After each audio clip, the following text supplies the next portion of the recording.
Halo teman-teman, kami dari kelompok 2 yang terdiri dari saya sendiri yaitu Fiti Eta Merakmone dengan NIM 2006050061. Dan saya Zenobia Andrianinau dengan NIM 200605048. Dan dengan saya Widya Susana Teju dengan NIM 260-545.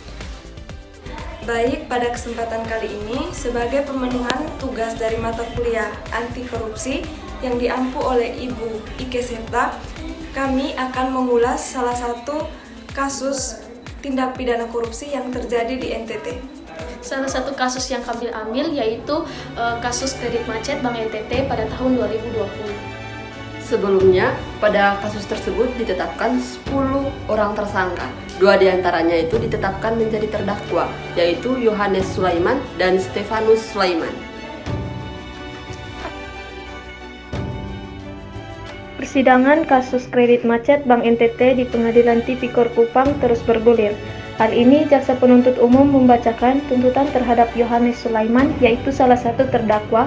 Dalam tuntutannya, jaksa penuntut umum menghukum terdakwa dengan kurungan 16 tahun penjara akibat lalai dan merugikan keuangan negara. Terhadap tuntutan jaksa penuntut umum ini, kuasa hukum terdakwa menilai untuk hal tersebut sangat prematur karena kelalaian yang terjadi harusnya diselesaikan secara perdata di Pengadilan Negeri Surabaya sesuai dengan perjanjian awal kredit berlangsung.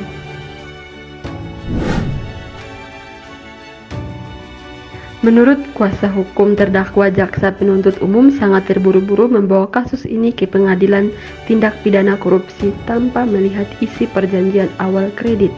Pengadilan tindak pidana korupsi Kupang menjatuhkan vonis berat kepada 2 terdakwa kasus korupsi penyaluran kredit modal usaha Bank NTT Kantor Cabang Surabaya, Selasa 1 Desember 2020.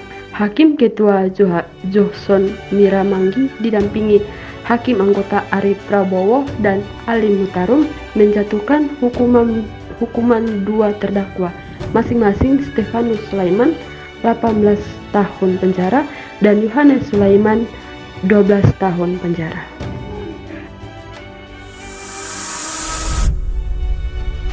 Terkait putusan tersebut, kuasa hukum kedua terdakwa, Cindra Adiano, mengungkapkan pihaknya menghargai putusan majelis hakim. Namun, ia tidak sepakat dengan putusan tersebut karena tidak sesuai fakta persidangan. Fakta persidangan tidak terungkap dan tidak menjadi barang bukti yang ditunjukkan secara real, sehingga bagaimana bisa itu menjadi dasar majelis hakim memvonis terdakwa, ungkapnya. Menurutnya, putusan majelis hakim juga tidak menyinggung masalah pembobolan dana milik Stefanus Sulaiman.